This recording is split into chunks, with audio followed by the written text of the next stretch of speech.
जिंदगी की असली उड़ान अभी बाकी है, अपने इरादों का इम्तिहान अभी बाकी है। अभी तो नाती है मुट्ठी भर जमीन, आगे ये सारा आसमान बाकी है। कोणीतरी म्हणालं की त्यांच्या पिता जरी आपल्या पेक्षा जास्त असल्या तरी त्यांना असं वाटतं की त्यांचा पराभव झाला, आणि आपल्या पिता जरी त्यांच्यापेक्षा कमी असल्या तरी आपली त्या ठिकाणी आपला विजय झाला, आपली जीत झाली। आणि जेव्हा मी म्हणते की अभी सारा आसमान बाकी है, तो माझ्यासाठी नाही, त्यांना अजून मी तुमच्याकडून काय मागू म्हणून कृतज्ञता आम्ही माझ्या आईवडिलांनी मला सांगितलं की देवासमोर जेव्हा जातो तेव्हा कृतज्ञताच मागायची भावना असायला पाहिजे। आणि जर तुम्ही लोकशाहीमध्ये देश सेवेसाठी अंतःकरणापासून काम करत आहात आणि शेवटच्या श्वासापर्यंत काम करत आहात तर आमच्यासाठी आमची लोकच देव आहे, आणि म्हणून देवासमोर लोकांसमोर आज आम्ही कृतज्ञता मागतो।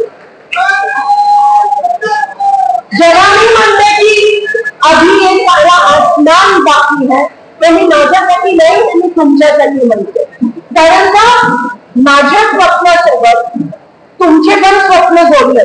माझं स्वप्न काय, तुम्ही तुमची कामं करणं, तुमची स्वप्न पूर्ण करणं हे माझं स्वप्न आहे।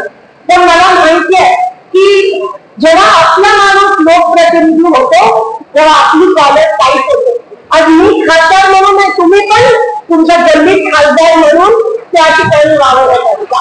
इतक्या वर्षांनी 10 वर्षांनी आपल्याला हा मान मिळाला, तो मान माझा नाही, तो मान तुमचा आहे। तो अपमान पुसून काढला आणि तो मान आज तुमच्यामुळे मला मिळाला, पण तुमची पण कॉलेज टाईट करायला हरकत नाहीये।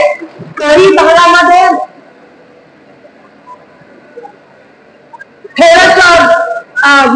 ध्रुवीकरण जे भाजपने प्रयत्न केला त्याचा आपल्याला इफेक्ट दिसला। ध्रुवीकरण, पोलरायझेशन, दोन जातींमध्ये भांडण लावण्याचा प्रयत्न हा भाजपने केला, तुम्हाला माहिती आहे माझ्यापेक्षा जास्त। योगी आले, मोदी आले, अजून कोण आलं,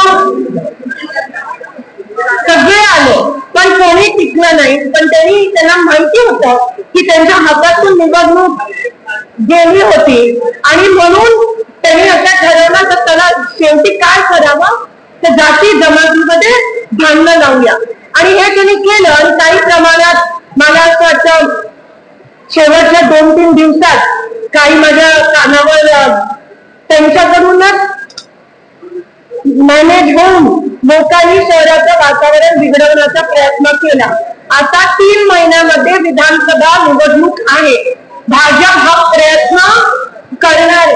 कृपया हात जोडून विनंती करते, ह्या गोष्टीला बळी पडू नका, शेवटी नुकसान आपल्याच होतो। आपण सगळ्यांसाठी आहोत।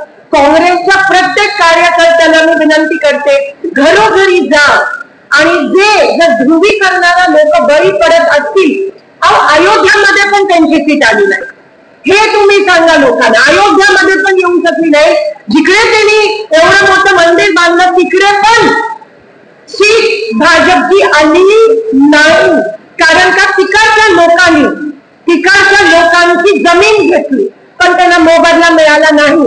परवानी लोकसभेमध्ये अखिलेश यादवजी त्यांचे एमपी तिकडे निवडून आले, आणि त्यांनी सगळा खुलासा केला की भाजप तिकडे का नाही निवडून आली, लोकांच्या जमिनी घेतल्या, त्यांना मोबदला मिळाला नाही, झोपडपट्ट्या उद्ध्वस्त करून टाकल्या, लोकांना त्या ठिकाणी पाणी नाही, राशन नाही, काय नाही, आणि म्हणून त्यांनी भाजपच्या विरोधात समाजवादी पार्टीला इंडिया अलायन्सला मतदान केलं।